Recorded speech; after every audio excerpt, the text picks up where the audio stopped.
ನಮಸ್ಕಾರ, ನಾನು ಶರ್ಮಿತಾ ಶೆಟ್ಟಿ. ಕ್ಷಣ ಕ್ಷಣಕ್ಕೂ ರಂಗೇರ್ತಾ ಇದೆ ರಾಜ್ಯಸಭೆ ಚುನಾವಣೆಯ ಅಖಾಡ.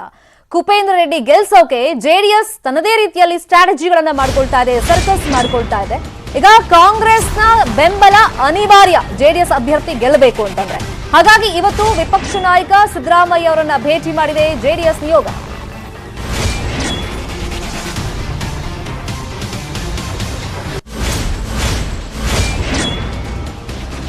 ಈಗ ಕಾಂಗ್ರೆಸ್ ಮತ್ತೆ ಜೆಡಿಎಸ್ ಪಕ್ಷದಲ್ಲಿ ಹೆಂಗಿದೆ ಪರಿಸ್ಥಿತಿ ಅಂದ್ರೆ, ಎರಡೂ ಕಡೆ ಅಭ್ಯರ್ಥಿ ಇದ್ದಾರೆ, ನಾಲ್ಕನೇ ಅಭ್ಯರ್ಥಿ ಈಗ. ಯಾಕಂದ್ರೆ ಈಗ 3 ಜನ ಗೆಲ್ಲೋದಂತೂ ಖಾಯಂ, ಅದರಲ್ಲೇನು ಸಂಶಯ ಇಲ್ಲ ಅಥವಾ ಕಷ್ಟನೂ ಇಲ್ಲ. ಇಬ್ರು ಬಿಜೆಪಿಯಿಂದ, ಒಬ್ರು ಕಾಂಗ್ರೆಸ್ ಇಂದ. ನಾಲ್ಕನೇ ಅಭ್ಯರ್ಥಿ ಗೆಲುವಿಗೆ ಮೂರೂ ಪಕ್ಷಗಳಲ್ಲೂ ಕಾರ್ಯತಂತ್ರಗಳು ಜೋರಾಗಿ ನಡೀತಾ ಇದೆ. ಈಗ ಕಾಂಗ್ರೆಸ್ ಜೆಡಿಎಸ್ ಮೊರೆ ಹೋಗ್ತಾ ಇದ್ರೆ, ಜೆಡಿಎಸ್ ಕಾಂಗ್ರೆಸ್ ಹತ್ರ ಸಪೋರ್ಟ್ ಕೇಳ್ತಾ ಇದೆ. ದೇವೇಗೌಡರನ್ನ ಭೇಟಿ ಮಾಡಿದ್ರು ಕೆ ರೆಹಮಾನ್ ಖಾನ್, ಪುತ್ರ ಕೆ ಮನ್ಸೂರ್ ಅಲಿ ಖಾನ್, ಇವರು ಕಾಂಗ್ರೆಸ್ ಅಭ್ಯರ್ಥಿ. ಬೆಂಬಲ ಕೊಡಿ ನನ್ನ ಮಗನಿಗೆ ಅಂತ ಹೇಳ್ಬಿಟ್ಟು ರಿಕ್ವೆಸ್ಟ್ ಅನ್ನು ಮಾಡ್ಕೊಂಡಿದ್ದಾರೆ. ನಾಮಪತ್ರ ಹಿಂಪಡೆಯೋದಕ್ಕೆ 2 ದಿನ ಬಾಕಿ ಉಳಿದಿದೆ. 10ನೇ ತಾರೀಕು ಎಲೆಕ್ಷನ್ ನಡೆಯುತ್ತೆ. ಕಾಂಗ್ರೆಸ್ ಹಾಗೇನೆ ಜೆಡಿಎಸ್ ನಡುವೆ ಈಗ ಫೈಟ್ ನಡೀತಾ ಇದೆ. ಕಾಂಗ್ರೆಸ್ ಮೇಲೆ ನನಗೆ ವಿಶ್ವಾಸ ಇದೆ ಅಂತ ಜೆಡಿಎಸ್ ಪಕ್ಷ ಹೇಳ್ತಾ ಇದೆ. ಸಿದ್ದರಾಮಯ್ಯನವರು ಪಾಸಿಟಿವ್ ಆಗಿ ಸ್ಪಂದಿಸಿದ್ದಾರೆ. ನಾವು ಜಾತ್ಯತೀತ ಚಿಂತನೆಗೆ ಅನುಗುಣವಾಗಿ ಮಾತುಕತೆ ಮಾಡಿದ್ದೀವಿ ಅಂತ ಶರವಣ ಅವರು ಹೇಳಿದ್ದಾರೆ.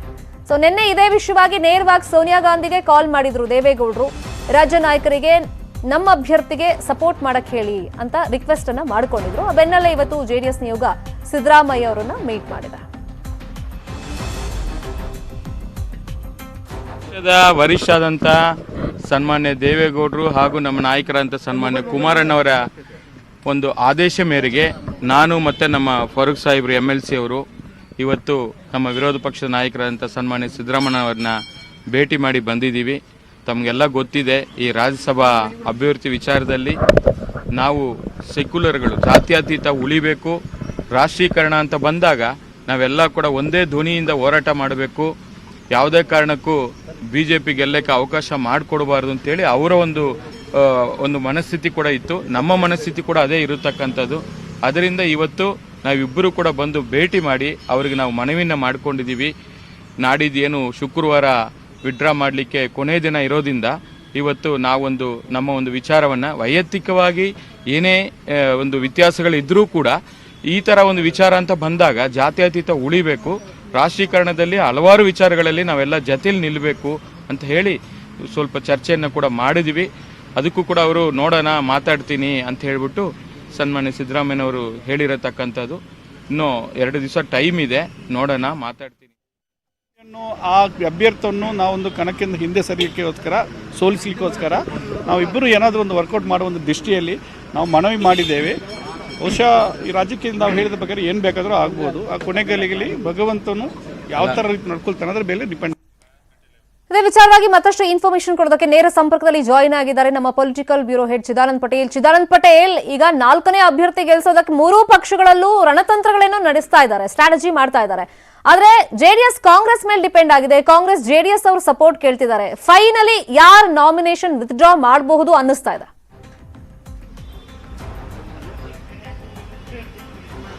ಶರ್ಮಿತಾ ಶೆಟ್ಟಿ, ನಾಮಪತ್ರ ಹಿಂಪಡೆಯಲು ಇನ್ನು 2 ದಿನ ಬಾಕಿ ಇರುವಂಥದ್ದು. ಈ 2 ದಿನ ಬಾಕಿ ಇರುವಂತಹ ಸಮಯದಲ್ಲಿ ಒಂದು ಕಡೆ ಕಾಂಗ್ರೆಸ್ ಪಕ್ಷ ತನ್ನದೇ ಆದ ಸ್ಟ್ರಾಟಜಿಯನ್ನು ರೂಪಿಸುತ್ತಿರುವಂಥದ್ದು. ಇದರ ಬೆನ್ನಲ್ಲೇ ಮಾಜಿ ಪ್ರಧಾನಿ HD ದೇವೇಗೌಡರು ಕೂಡ ತಮ್ಮದೇ ಆದ ದಾಳವನ್ನು ಉರುಳಿಸುತ್ತಿರುವಂಥದ್ದು. ಇದರ ಭಾಗವಾಗಿ ತಮ್ಮ ಇಬ್ಬರು ದೂತರನ್ನ, ಅಂದರೆ ಅರ್ಥಾತ್ ಇಬ್ಬರು JDS ನಾಯಕರನ್ನ ವಿಪಕ್ಷ ನಾಯಕ ಸಿದ್ದರಾಮಯ್ಯನವರ ನಿವಾಸಕ್ಕೆ ಕಳಿಸ್ಕೊಟ್ರು. MLCಗಳಾಗಿರ್ತಕ್ಕಂಥ BM ಫಾರೂಕ್ ಮತ್ತು TA ಶರವಣರವರನ್ನ ಕಳಿಸ್ಕೊಟ್ರು. ಆ ಮುಖಾಂತರ ಜಾತ್ಯತೀತ ಶಕ್ತಿಗಳು ಒಂದಾಗಬೇಕು, ಜಾತ್ಯತೀತ ಶಕ್ತಿಗಳು ಒಂದುಗೂಡಬೇಕು. ಈ ಕಾರಣಕ್ಕಾಗಿ ನೀವು JDS ಅಭ್ಯರ್ಥಿಗೆ ಬೆಂಬಲವನ್ನು ಕೊಡಿ, JDS ಅಭ್ಯರ್ಥಿಗೆ 13 ಮತಗಳು ಮಾತ್ರ ಬೇಕಾಗಿರುವಂಥದ್ದು. ಹಾಗಾಗಿ ನೀವು ಬೆಂಬಲ ಕೊಡೋದ್ರಿಂದ ಗೆಲ್ತಾರೆ, ಇದರಿಂದ BJP ಗೆಲುವನ್ನು ತಪ್ಪಿಸಬಹುದು ಅಂತೇಳಿ ಈಗಾಗಲೇ ಸಿದ್ದರಾಮಯ್ಯ ಬಳಿ BM ಫಾರೂಕ್ ಮತ್ತು TA ಶರವಣರವರು ಮನವಿಯನ್ನು ಮಾಡಿಕೊಂಡಿರುವಂಥದ್ದು. ಈ ಸಂಬಂಧಪಟ್ಟಕ್ಕೆ ಸಿದ್ದರಾಮಯ್ಯ ಯಾವುದೇ ರೀತಿ ಪ್ರತಿಕ್ರಿಯೆಯನ್ನು ಕೊಟ್ಟಿಲ್ಲ ಮತ್ತು ಬೆಂಬಲ ಕೊಡುವುದಾಗಿ ಅಥವಾ ಬೆಂಬಲ ಕೊಡುವ ವಿಚಾರದಲ್ಲಿ ಯಾವುದೇ ರೀತಿ ಪ್ರತಿಕ್ರಿಯೆಯನ್ನು ಕೊಡದೆ ಕಳಿಸಿಕೊಟ್ಟಿರುವಂಥದ್ದು. ಯಾಕಂತ ಹೇಳಿದ್ರೆ ಇದು ಹೈಕಮಾಂಡ್ ನಿರ್ಧಾರ ಅನ್ನೋ ಒಂದು ಮಾತನ್ನು ಕೂಡ ಹೇಳಿರುವಂಥದ್ದು. ಈಗಾಗಲೇ ಅಲ್ಪಸಂಖ್ಯಾತ ಅಭ್ಯರ್ಥಿಯನ್ನು ಹಾಕಿದ್ರಿಂದ ಇದು ಅಲ್ಲಿಯ ನಿರ್ಧಾರ. ಈ ಸಂದರ್ಭದಲ್ಲಿ ನಾನೇನು ಮಾತನಾಡಲ್ಲ, ಇದು ಪಾರ್ಟಿಯ ಕಲೆಕ್ಟಿವ್ ಡಿಸಿಷನ್ ಅನ್ನೋ ಒಂದು ಮಾತನ್ನು ಕೂಡ ಅವರಿಗೆ ಹೇಳಿ ಕಳಿಸಿರುವಂಥದ್ದು. ಇದರ ಬೆನ್ನಲ್ಲೇ ಈಗಾಗಲೇ ಮನ್ಸೂರ್ ಅಲಿಖಾನ್ ರವರು ಕೂಡ ಕಾಂಗ್ರೆಸ್ನ 2ನೇ ಅಭ್ಯರ್ಥಿ ಆಗಿರುವಂಥದ್ದು. ಹಾಗಾಗಿ ಮನ್ಸೂರ್ ಅಲಿಖಾನ್ ರವರ ತಂದೆ ರೆಹಮಾನ್ ಖಾನ್ ಇವರು ಮಾಜಿ ಕೇಂದ್ರ ಸಚಿವರು ಕೂಡ ಹೌದು. ಇವರು ಇವತ್ತು ಬೆಳಿಗ್ಗೆ ಮಾಜಿ ಪ್ರಧಾನಿ ಎಚ್ ಡಿ ದೇವೇಗೌಡರನ್ನ ಭೇಟಿಯಾಗಿ ಇವರು ಕೂಡ ನಾವು ಒಬ್ಬ ಅಲ್ಪಸಂಖ್ಯಾತ ಅಭ್ಯರ್ಥಿಯನ್ನು ಕಣಕ್ಕಿಳಿಸ್ತೀವಿ, ಜಾತ್ಯತೀತ ಶಕ್ತಿಗಳು ಒಂದಾಗಬೇಕು, ಹಾಗಾಗಿ ನೀವು ನಮಗೆ ಬೆಂಬಲಿಸಿ, ನಮಗೆ ಈ ಬಾರಿ ಅವಕಾಶವನ್ನು ಕೊಡಿ. ಯಾಕಂತ ಹೇಳಿದ್ರೆ ಈ ಹಿಂದೆ ತಮಗೂ ಕೂಡ ನಾವು ಅವಕಾಶವನ್ನು ಸಪೋರ್ಟ್ ಮಾಡಿ ಅಂತ ನಾಯಕರು ಹೋಗಿ ರಿಕ್ವೆಸ್ಟ್ ಮಾಡ್ಕೊಂಡಿದ್ದಾರೆ ಸರಿ. ಬಟ್ ನೆನ್ನೆ ದೇವೇಗೌಡರು ಸೋನಿಯಾ ಗಾಂಧಿ ಅವರಿಗೆ ಕಾಲ್ ಮಾಡಿ ಹೇಳಿದಾಗ ಬಹುಶಃ ಇವಾಗ ನಾಯಕರೆಲ್ಲ ಹೇಳ್ತಿರೋದು ಜೆಡಿಎಸ್ ಅವರು ಸಿದ್ದರಾಮಯ್ಯ ಅವ್ರನ್ನ ಮೀಟ್ ಮಾಡಿ ಅಂತ ಅಲ್ಲಿಂದನೇ ಏನೋ ಮೆಸೇಜ್ ಬಂದಿದೆ ಅಂತ ಈ ಪೋರ್ಟ್ರೇ ಮಾಡ್ತಿದಾರಲ್ಲ ಈ ತರ ವಿಷಯನ. ಸೊ ಇದು ನಿಜಾನ? ಹಾಗಾದ್ರೆ ಸಿದ್ದರಾಮಯ್ಯನೇ 2ನೇ ಅಭ್ಯರ್ಥಿಯನ್ನ ಕಾಂಗ್ರೆಸ್ ಇಂದ ನಿಲ್ಸಿದ್ದು, ಜೆಡಿಎಸ್ ಸಪೋರ್ಟ್ ಮಾಡದೆ ಸಿದ್ದರಾಮಯ್ಯ ಅವ್ರಿಗೆ ಇಷ್ಟ ಇಲ್ಲ ಅಂತಿದ್ರಲ್ಲ, ಹಾಗಾಗಿ ಅವ್ರನ್ನೇ ಮೀಟ್ ಮಾಡಿದ್ರ?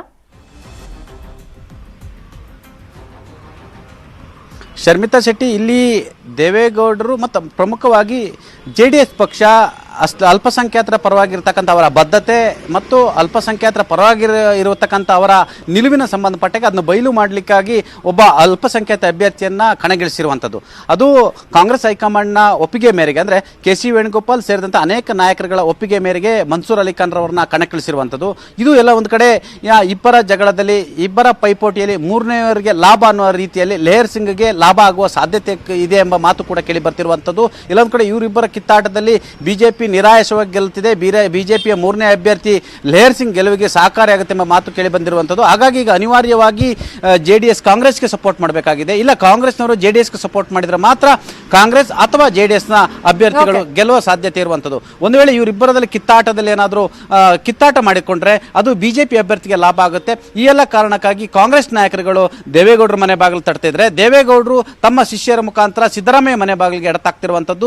ಜೊತೆಗೆ ಕಳೆದ 2 ದಿನಗಳಿಂದ ಕೂಡ ನಿರಂತರವಾಗಿ ಕಾಂಗ್ರೆಸ್ ಹೈಕಮಾಂಡ್ ಜೊತೆ ದೇವೇಗೌಡರು ನಿರಂತರವಾಗಿ ಸಂಪರ್ಕದಲ್ಲಿರ್ತಕ್ಕಂಥದ್ದು. ಜಾತ್ಯತೀತ ಶಕ್ತಿಗಳು ಒಂದುಗೂಡಬೇಕಂತೇಳಿ ಮನವಿಯನ್ನು ಮಾಡ್ತಿರುವಂಥದ್ದು. ಈ ಮನವಿಯ ಮೇರೆಗೆ ಸೋನಿಯಾ ಗಾಂಧಿ ಅವರು ಕೂಡ ವಿಲ್ ಸಿ, ಅಂದರೆ ನೋಡೋಣ ಎಂಬ ಮಾತ್ರ ಹೇಳಿರುವಂಥದ್ದು. ಹಾಗಾಗಿ ನಾಮಪತ್ರ ಹಿಂಪಡೆಯಲು ಇನ್ನು 2 ದಿನ ಇರ್ತಕ್ಕಂಥದ್ದು. ಹಾಗಾಗಿ ಈ 2 ದಿನದಲ್ಲಿ ಯಾರು ನಾಮಪತ್ರ ಹಿಂಪಡಿತಾರೆ ಅನ್ನೋದು ಕೂಡ ಸದ್ಯದ ಕುತೂಹಲ. ಯಾಕಂತ ಹೇಳಿದ್ರೆ ಕುಪೇಂದ್ರ ರೆಡ್ಡಿ ಅವರು ಏನು ಚುನಾವಣಾ ಕಣಕ್ಕೆ ಇಳಿತಾರೆ ಎಂಬ ಕಾರಣಕ್ಕಾಗಿ ಅವರು PCC ಅಧ್ಯಕ್ಷರಾಗಿರ್ತಕ್ಕಂಥ DK Shivakumar, BK Hariprasad ಅನೇಕರ ಭೇಟಿಯಾದ, ಆದರೆ ಸಿದ್ದರಾಮಯ್ಯರವರನ್ನ ಅವರು ಭೇಟಿ ಆಗಲಿಲ್ಲ. ಇದು ಎಲ್ಲ ಒಂದು ಕಡೆ ಸಿದ್ದರಾಮಯ್ಯ ಸಿಟ್ಟಿಗೆ ಕಾರಣ ಅಂತ ಹೇಳಲಾಗ್ತಿದೆ. ಆದರೆ ಮನ್ಸೂರ್ ಅಲಿಖಾನ್ ರವರನ್ನ ಕಣಕ್ಕಿಳಿಸುವ ಮೊದಲೇ ಹೈಕಮಾಂಡ್ ಒಪ್ಪಿಗೆ ಪಡೆದೇ ಸಿದ್ದರಾಮಯ್ಯರು ಕಣಕ್ಕಿಳಿಸಿರುವಂಥದ್ದು. ಆ ಮುಖಾಂತರ ಇಲ್ಲಿ JDSನ ಅಲ್ಪಸಂಖ್ಯಾತ ನಿಲುವು ಮತ್ತು ಬದ್ಧತೆಯನ್ನ ಬಹಿರಂಗ ಮಾಡುವ ಕಾರಣಕ್ಕಾಗಿ ಈ ಒಂದು ಸ್ಟ್ರಾಟಜಿಯನ್ನು ಮಾಡಿರುವಂಥದ್ದು ಅಂತ ಹೇಳಲಾಗ್ತಿದೆ. ಆದರೆ ಈ ಸ್ಟ್ರಾಟಜಿ ಕಾಂಗ್ರೆಸ್ಗೆ ಮುಳುವಾಗುವ ಸಾಧ್ಯತೆ ಇದೆ ಅಂತ ಹೇಳಲಾಗ್ತಿದೆ. ಶರ್ಮಿತಾ ಶೆಟ್ಟಿ. ಥ್ಯಾಂಕ್ ಯು ಚಿದಾನಂದ್ ಪಟೇಲ್ ತಮ್ಮೆಲ್ಲ ಇನ್ಫಾರ್ಮೇಶನ್ಗೆ. ಬಿಜೆಪಿ ಮುಖಂಡ ಅನಂತರಾಜು ಆತ್ಮಹತ್ಯೆ ಪ್ರಕರಣಕ್ಕೆ ಟ್ವಿಸ್ಟ್ ಮೇಲೆ ಟ್ವಿಸ್ಟ್ ಸಿಗ್ತಾ ಇದೆ. ದಿನಕ್ಕೊಂದು ಟ್ವಿಸ್ಟ್ ಪಡ್ಕೊಳ್ತಾ ಇದೆ. ಆಡಿಯೋ ಕ್ಲಿಪ್ ಕೂಡ ರಿಲೀಸ್ ಆಗ್ತಾ ಇದೆ. ಸುಮಾ ರೇಖಾ ನಡುವಿನ ಸಂಭಾಷಣೆಯ ಆಡಿಯೋ ವೈರಲ್ ಆಗ್ತಾ ಇದೆ.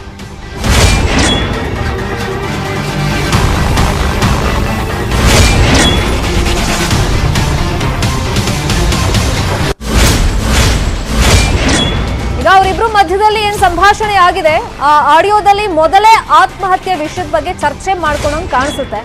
ಡೆತ್ ನೋಟ್ ಬಗ್ಗೆನೂ ಕೂಡ ರೇಖಾ ಮತ್ತೆ ಸುಮಾ ಫೋನ್ ನಲ್ಲಿ ಮಾತುಕತೆಯನ್ನು ಮಾಡಿದ್ದಾರೆ, ಚರ್ಚೆ ಮಾಡಿದ್ದಾರೆ. ಮನೆಯಲ್ಲಿ ನಿನ್ನ ಮೇಲೆ ಬರೆದಿರುವಂತ ಡೆತ್ ನೋಟ್ ಇದೆ ಅಂತ ಆಡಿಯೋದಲ್ಲಿ ಪ್ರಸ್ತಾಪ ಮಾಡಿದ್ದಾರೆ. ಯಾವಾಗಾದ್ರೂ ಕೇಸ್ ಮಾಡಬಹುದು ಅಂತಾನೂ ಕೂಡ ಅಲ್ಲಿ ಪ್ರಸ್ತಾಪ ಮಾಡಿದ್ದಾರೆ. ನಾನು ತುಂಬಾ ಸೈಲೆಂಟ್, ಹಾಗೇನೆ ತುಂಬಾ ವೈಲೆಂಟ್. ಹರಿಹರ ಬ್ರಹ್ಮ ಬಂದ್ರು ಟಾರ್ಚರ್ ಕೊಡೋದನ್ನ ಮಾತ್ರ ತಪ್ಸಕ್ಕಾಗಲ್ಲ. ಸಾವಿಗೂ ಮೊದಲೇ ಡೆತ್ ನೋಟ್ ಸುಮಾ ಕೈಗೆ ಸಿಗ್ತಾ ಹಾಗಾದ್ರೆ. ಸದ್ಯ ಬ್ಯಾಡ್ರಹಳ್ಳಿ ಪೊಲೀಸರಿಂದ ತನಿಖೆ ಮುಂದುವರೆದಿದೆ.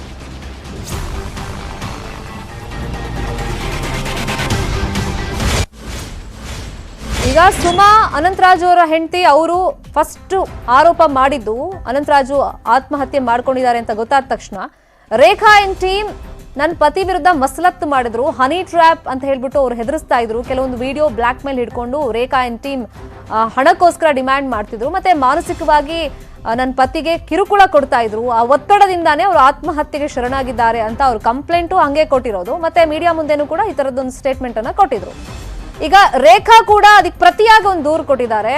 ಸೊ ಈ ಆತ್ಮಹತ್ಯೆಯಲ್ಲಿ ನನ್ನ ಪ್ರಚೋದನೆ ಏನಿಲ್ಲ, ಇದರಲ್ಲಿ ಕೈವಾಡ ಇರೋದು ಸುಮಾದು. ಯಾಕಂದ್ರೆ ಆಡಿಯೋ ಕ್ಲಿಪ್ ಕೂಡ ಸಾಕಷ್ಟು ವೈರಲ್ ಆಗಿತ್ತು. ಅದಾದ್ಮೇಲೆ ಬೆಳಕಿಗೆ ಬಂದಂತ ಆಡಿಯೋ ಕ್ಲಿಪ್, ಅದರಲ್ಲಿ ರೇಖಾಗೆ ಸುಮಾನೇ ಒಂಥರ ಧಮಕಿ ಹಾಕೋ ರೀತಿಯಲ್ಲಿತ್ತು. ಬಟ್ ಇದ್ರ ಬಗ್ಗೆ ಇನ್ವೆಸ್ಟಿಗೇಷನ್ ಅನ್ನ ಪೊಲೀಸರು ಮಾಡಬೇಕಾಗುತ್ತೆ.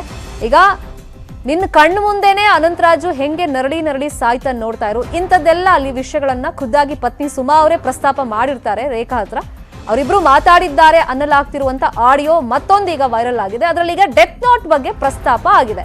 ಯಾಕಂದ್ರೆ ಅಲ್ಲಿ ಮಾತಾಡ್ತಾ ರೇಖಾ ಕೂಡ ಕಂಪ್ಲೇಂಟ್ ಕೊಟ್ಟ ಮೇಲೆ ಹೇಳ್ತಾರೆ, ಈ ಮೊದಲೇ ಒಂದು ಡೆತ್ ನೋಟ್ ಅನ್ನ ಅವ್ರು ಬರ್ದಿಟ್ಟಿದ್ರು, ಮೊದಲೇ ಸಾಯೋ ಪ್ರಯತ್ನ ಮಾಡಿದ್ರು, ಅದೇ ಡೆತ್ ನೋಟ್ ಇಟ್ಕೊಂಡು ಸುಮಾ ಈಗ ಆಟ ಆಡ್ತಾ ಇದ್ದಾರೆ ಅಂತಾನು ರೇಖಾ ಕಂಪ್ಲೇಂಟ್ ನಲ್ಲಿ ಈಗ ಮೆನ್ಷನ್ ಮಾಡಿದ್ದಾರೆ.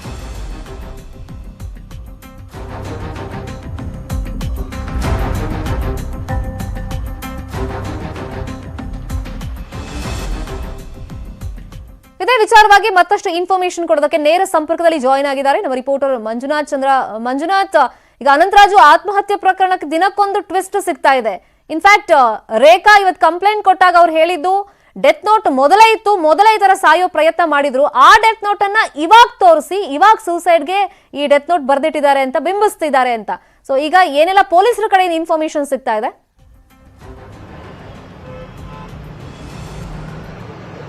ಶರ್ಮಿತಾ, ಖಂಡಿತವಾಗ್ಲೂ ಏನೊಂದು ಅನಂತರಾಜು ಸಾವು ಪ್ರಕರಣಕ್ಕೆ ಸಾಕಷ್ಟೊಂದು ಟ್ವಿಸ್ಟ್ ಮೇಲೆ ಟ್ವಿಸ್ಟ್ ಸಿಗ್ತಾ ಇರ್ತಕ್ಕಂಥ. ಮೊದಲಿಗೆ ರೇಖಾಳನ್ನ ಕರೆದು ವಿಚಾರಣೆ ಮಾಡ್ತಾರೆ, ನಂತರ ರೇಖಾಳನ್ನ ಕರೆದು ವಿಚಾರಣೆ ಮಾಡಿದಾಗ ಸುಮಾರನ್ನ ಕರೆದು ವಿಚಾರಣೆ ಮಾಡ್ತಾರೆ.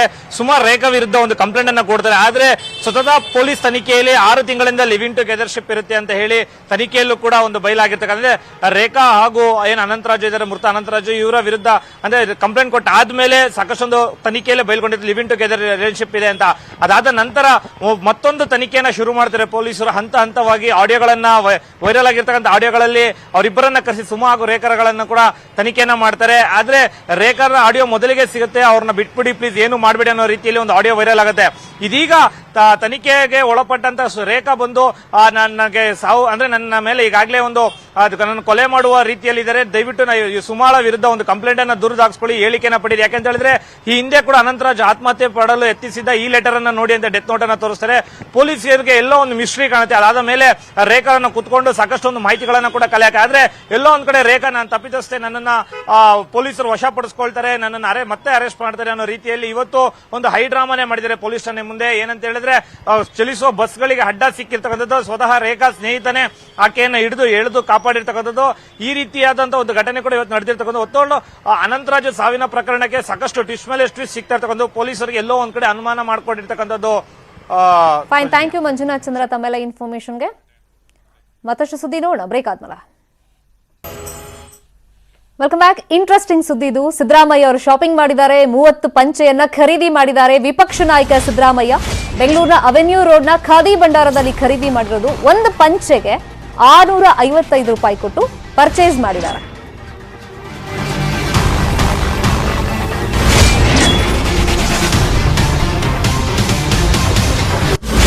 ಯೂಶಲಿ ಇಂಥ ಕಡೆ ಹೋದಾಗ ಸಿದ್ದರಾಮಯ್ಯ ಅವರು ಏನ್ ಮಾತಾಡಿರ್ತಾರೆ, ಏನ್ ಡೈಲಾಗ್ ಹೊಡೆದಿರ್ತಾರೆ ಅಂತ ಕುತೂಹಲ ನಿಮಗೂ ಇರುತ್ತೆ. ಆ ಟೈಮ್ನಲ್ಲಿ ಪರ್ಚೇಸ್ ಮಾಡುವಾಗ ಡಿಸ್ಕೌಂಟ್ ಇಲ್ಲ ಅಂತ ಸಿದ್ದರಾಮಯ್ಯ ಅವರು ಕೇಳಿದ್ದಾರೆ.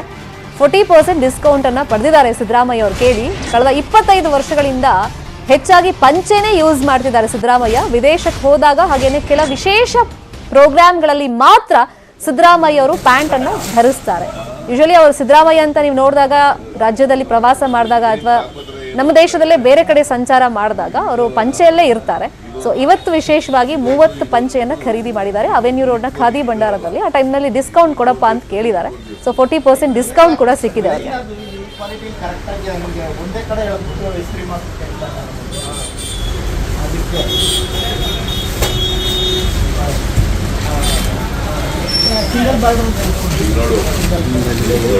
ಬೇರೆ ಕಡೆ ಸಿಗ್ತಾವ ಓಲೆ ಮಿಲ್ ವೆರೈಟಿಗಳಾದ್ರೆ ಅದು ನೋಡಿ ನೋಡಿ. ಇದು ಮೈಸೂರಿನಲ್ಲಿ ತಿರುಪೂರ್ ಖಾದಿ ಇದೆ, ಅಲ್ಲಿ ತಗೊಂಡಿರೋದು ಇದೆ ಸರ್ ನಮ್ಮ ಹತ್ರ. ನೋಡಿ ಇಲ್ಲಿದೆ ನೋಡ್ರಿ, ಆ ಥರದ್ದು ಇದೆ ತಿರುಪೂರ್ದಾಗ ನೋಡಿ. ಇನ್ನೊಂದು ಏನಂದ್ರೆ ನಿಮ್ಗೆ ಎತ್ತರನೂ ಜಾಸ್ತಿ ಬಂದ್ಬಿಡುತ್ತೆ. ಅದು ನೀವು ಹೇಳೋದಲ್ಲ ಅದೇ ಇದೆ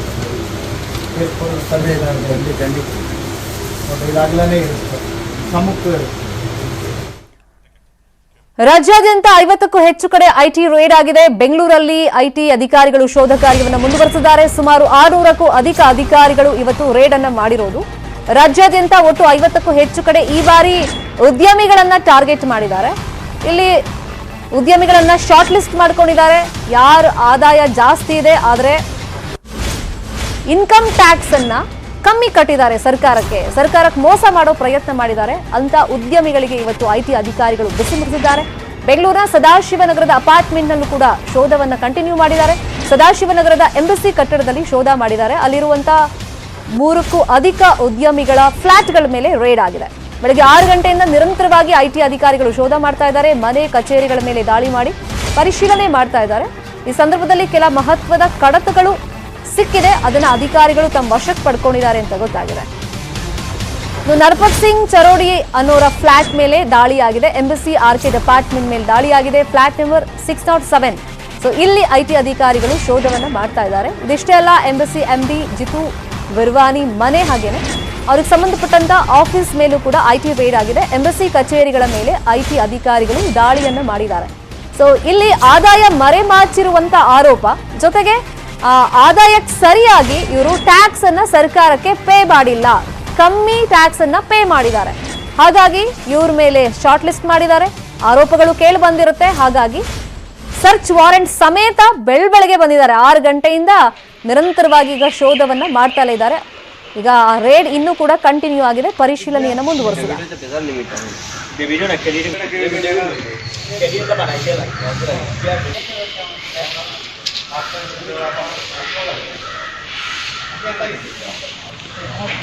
ರಾಜ್ಯಾದ್ಯಂತ ಸುಮಾರು 50ಕ್ಕೂ ಹೆಚ್ಚು ಕಡೆ ರೇಡ್ ಆಗಿದೆ.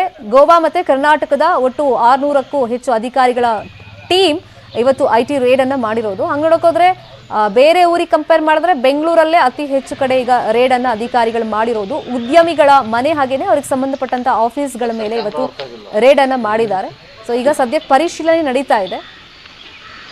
ಸ್ವಲ್ಪ ಹೊತ್ತು ಆದ್ಮೇಲೆ ಬಹುಶಃ ಒಂದು ಕ್ಲಿಯರ್ ಪಿಕ್ಚರ್ ಸಿಗುತ್ತೆ. ಅಂದ್ರೆ ಯಾರ್ಯಾರು ಎಷ್ಟೆಷ್ಟು ಆದಾಯವನ್ನ ಮುಚ್ಚಿಡೋ ಪ್ರಯತ್ನ ಮಾಡಿದ್ದಾರೆ, ಟ್ಯಾಕ್ಸ್ ಎಷ್ಟು ಕಡಿಮೆ ಕಟ್ಟಿದ್ದಾರೆ, ಸೊ ಆ ದುಡ್ಡು ಎಲ್ಲಿಗೆ ಹೋಗಿದೆ, ಇವರ ಆದಾಯ ನಿಜಕ್ಕೂ ಎಷ್ಟಿದೆ, ಸೊ ಇದ್ರ ಬಗ್ಗೆ ಎಲ್ಲ ಫರ್ದರ್ ಇನ್ಫಾರ್ಮೇಶನ್ ಸಿಗುತ್ತೆ. ನೋಡೋಣ.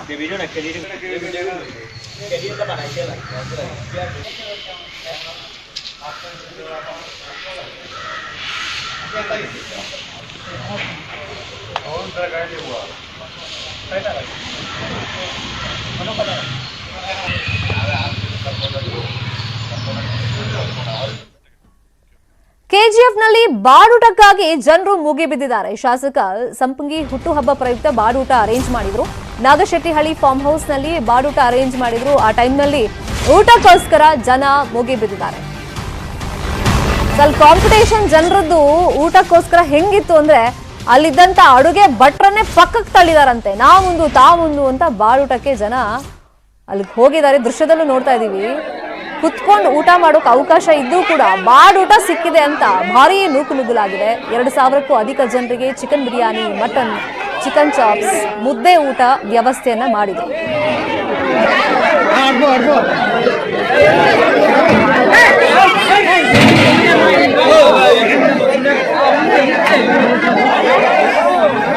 ಇದೇ ವಿಚಾರವಾಗಿ ಮತ್ತಷ್ಟು ಮಾಹಿತಿಯನ್ನು ಕೊಡೋದಕ್ಕೆ ಫೋನ್ ಸಂಪರ್ಕದಲ್ಲಿ ಜಾಯಿನ್ ಆಗಿದ್ದಾರೆ ನಮ್ಮ ರಿಪೋರ್ಟರ್ ರಘುರಾಜ್. ದೃಶ್ಯದಲ್ಲಿ ನೂಕುನುಗ್ಗಲು ನೋಡ್ತಾ ಇದೀವಿ. ಅಲ್ಲಿ ಕುತ್ಕೊಳ್ಳಕ್ಕೆ ವ್ಯವಸ್ಥೆ ಎಲ್ಲ ಇತ್ತು, ಬಟ್ ಏನ್ ನಿರೀಕ್ಷೆಗೂ ಮೀರಿ ಜನ ಬಂದಿದ್ದಕ್ಕಿಂತ ಅವ್ಯವಸ್ಥೆ ಆಯ್ತಾ? ಏನ್ ಪ್ರಾಬ್ಲಮ್ ಆಯ್ತು? ಆ ಶರ್ಮಿತಾ ಶೆಟ್ಟಿ ಏನು ಕುತ್ಕೊಂಡು ಊಟ ಮಾಡ್ಲಿಕ್ಕೆ ಅವಕಾಶ ಇತ್ತು ತಾವು ಹೇಳ್ದಂತಾನೆ.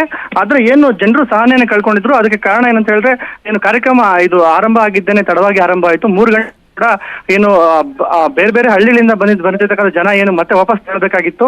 ಆದ್ರೆ ಅವ್ರಿಗೆ ಸರಿಯಾದ ಸಂದರ್ಭದಲ್ಲಿ ಊಟ ಸಿಗ್ಲಿಲ್ಲ. ಹಾಗಾಗಿನೇ ಅವರು ಏಕಾಏಕಿ ಅಡಿಗೆ ಏನು ಸಿದ್ಧತೆ ಆಗಿ ತಯಾರಾದ ಅಡಿಗೆ ಪಾತ್ರೆಗಳಲ್ಲಿ ನುಗ್ಗಿ ಅವರೇ ಏನು ಬಾಡೂಟವನ್ನ ಅವರೇ ಪಾತ್ರೆಗಳಲ್ಲಿ ಮತ್ತೆ ಪಾತ್ರೆಗಳನ್ನು ಕೂಡ ಕೆಲವರು ತಗೊಂಡೋದ್ರು, ಬಕೆಟ್ಗಳನ್ನ ಕೆಲವರು ತಗೊಂಡೋದ್ರು. ಎಲೆಗಳಿಲ್ಲದೆ ಇರ್ತಕ್ಕಂಥ ಅವರು ಸಾಂಬಾರ್ ಬಡಿಸ್ತಕ್ಕಂಥ ಒಂದು ಬೌಲ್ಗಳಲ್ಲಿ ಅವರು ಮಟನ್ ಮತ್ತೆ ಚಿಕನ್ ಅನ್ನ ತಗೊಂಡೋದ್ರು. ಎಲ್ಲೋ ಒಂದ್ ಕಡೆ ನೋಡಿದ್ರೆ ವ್ಯವಸ್ಥೆ ಊಟದ ವ್ಯವಸ್ಥೆ ಇದ್ರೂ ಕೂಡ ಜನರು ಎಲ್ಲೋ ಒಂದ್ ಕಡೆ ಆತರ ಪಟ್ಟು ತಾಮುಂದು ನಾವು ಮುದಂತಹ ಒಂದು ನೂಕುನುಗ್ಗಲು ಕೂಡ ಉಂಟಾಯಿತು. ಆದ್ರೆ ಪಕ್ಕದಲ್ಲೇ ಕೂಡ ಎಲ್ಲ ತರ ಒಂದು ಭದ್ರತೆ ವ್ಯವಸ್ಥೆ ಇತ್ತು. ಯಾರು ಕೂಡ ಇಲ್ಲಿ ಸುಳಿಲಿಲ್ಲ. ಯಾಕಂತ ಹೇಳಿದ್ರೆ ಇದು ಖಾಸಗಿ ಕಾರ್ಯಕ್ರಮ ಆಗಿರೋದ್ರಿಂದ ಯಾರು ಕೂಡ ಪೊಲೀಸರು ಕೂಡ ಬಂದು ಅವ್ರನ್ನ ತಡಿಲಿಕ್ಕೆ ಒಂದು ಪ್ರಯತ್ನ ಪಟ್ಟಿಲ್ಲ. ಒಟ್ಟಾರೆಯಾಗಿ ಆ ಕಾರ್ಯಕ್ರಮದಲ್ಲಿ ಊಟ ಇದ್ದು ಕೂಡ ಜನರು ಎಲ್ಲೋ ಒಂದ್ ಕಡೆ ಆತರ ಪಟ್ಟರು ಅಂತಕ್ಕಂಥದ್ದು ಕಂಡುಬರ್ತಕ್ಕಂಥದ್ದು. ಥ್ಯಾಂಕ್ ಯು ರಘುರಾಜ್ ತಮ್ಮೆಲ್ಲ ಇನ್ಫಾರ್ಮೇಶನ್ಗೆ. ಕರ್ನಾಟಕದ 10 ಜಿಲ್ಲೆಗಳಲ್ಲಿ ಭಾರೀ ಮಳೆಯ ಮುನ್ಸೂಚನೆ ಸಿಕ್ಕಿದೆ. ಮುಂದಿನ 2 ದಿನಗಳಲ್ಲಿ ಬೆಂಗಳೂರು ಸೇರಿ 10 ಜಿಲ್ಲೆಗಳಲ್ಲಿ ಸಿಕ್ಕಾಪಟ್ಟೆ ಮಳೆಯಾಗಲಿದೆ ಅಂತ ಹವಾಮಾನ ಇಲಾಖೆ ಮುನ್ಸೂಚನೆಯನ್ನ ಕೊಟ್ಟಿದೆ. 10 ಜಿಲ್ಲೆಗಳಲ್ಲಿ ಮಳೆಯ ಅಬ್ಬರ ಇರುತ್ತೆ. ಇನ್ನು 10 ಜಿಲ್ಲೆಗಳಲ್ಲಿ 2 ರಿಂದ 3 ದಿನಗಳಲ್ಲಿ ಮಳೆ ಅಬ್ಬರ ಜೋರಾಗಿರುತ್ತೆ. ಹಾಗಾಗಿ ಎಲ್ಲೆಲ್ಲಿ ಹೆಚ್ಚು ಮಳೆ ಆಗುತ್ತೆ ಅಂತ ಹವಾಮಾನ ಇಲಾಖೆಗೆ ಮುನ್ಸೂಚನೆ ಕೊಟ್ಟಿರೋದು ಅಂದ್ರೆ ಅಫ್ಕೋರ್ಸ್ ಕರಾವಳಿ ಭಾಗ ಫಸ್ಟ್ ಬರುತ್ತೆ. ಅದಾದ್ಮೇಲೆ ಮಲೆನಾಡು ಭಾಗ, ಉತ್ತರ ಕನ್ನಡ, ದಕ್ಷಿಣ ಕನ್ನಡ, ಉಡುಪಿ, ಬೆಂಗಳೂರು ನಗರ, ಬೆಂಗಳೂರು ಗ್ರಾಮಾಂತರ, ಹಾಸನ, ಶಿವಮೊಗ್ಗ, ರಾಮನಗರ, ಕೊಡಗು, ಚಿಕ್ಕಮಗಳೂರಲ್ಲಿ ಭಾರೀ ಮಳೆ ಆಗುತ್ತೆ ಅಂತ ಹವಾಮಾನ ಇಲಾಖೆ ಮುನ್ಸೂಚನೆ ಕೊಟ್ಟಿದೆ. ಜೂನ್ 1ನೇ ತಾರೀಕಿಂದ ಜೂನ್ 8ನೇ ತಾರೀಕು ಹಾಗಾದ್ರೆ ಎಲ್ಲೆಲ್ಲಿ ಮಳೆ ಸಾಧ್ಯತೆ ಅನ್ನೋದ್ರ ಬಗ್ಗೆ ಇನ್ಫಾರ್ಮೇಶನ್ ಕೊಡ್ತಾ ಇದೀವಿ. ಇಲ್ಲಿ ಈ ಭಾಗದಲ್ಲಿ ಈಗೆಲ್ಲ ಮೆನ್ಷನ್ ಮಾಡಿದ್ವಲ್ಲ, ಆ ಜಿಲ್ಲೆಗಳಲ್ಲಿ 100 ರಿಂದ 200 ಮಿಲಿಮೀಟರ್ ಮಳೆ ಬೀಳುವಂತ ಸಾಧ್ಯತೆ ಇದೆ ಅಂತ ಹವಾಮಾನ ಇಲಾಖೆ ಮುನ್ಸೂಚನೆ ಕೊಟ್ಟಿರೋದು. ಇನ್ನು ಬೆಂಗಳೂರು ಗ್ರಾಮಾಂತರ ಮತ್ತೆ ಬೆಂಗಳೂರು ನಗರ, ತುಮಕೂರು, ಚಿಕ್ಕಬಳ್ಳಾಪುರ, ದಾವಣಗೆರೆ, ಚಿತ್ರದುರ್ಗ, ಬಳ್ಳಾರಿ, ವಿಜಯನಗರ ಇಲ್ಲೆಲ್ಲ 70 ರಿಂದ 90 ಮಿಲಿಮೀಟರ್ ಮಳೆ ಆಗುವಂತ ಚಾನ್ಸಸ್ ಇದೆ ಅಂತ ಹವಾಮಾನ ಇಲಾಖೆ ಹೇಳಿದೆ.